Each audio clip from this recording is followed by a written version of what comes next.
বন্ধুরা, বাইরের পাক্কা ধুয়ে টুয়ে আসলাম। তারপরে বাগানে গাছের গুলোতে জল দিলাম। জল দেওয়ার পরে তারপরে পুরা ঘেমে গেছি, একদম ঘেমে গিয়ে স্নান করে ফেললাম, গলা অবধি জল ঢেলে ফেললাম। ঢেলে ড্রেস চেঞ্জ করে এখন আসলাম আবার ঘর মুছতে। গেল নাকি রে?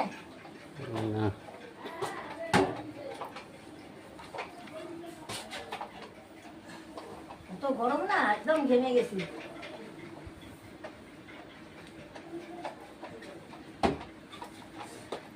পরে তো আবার স্নান করবো।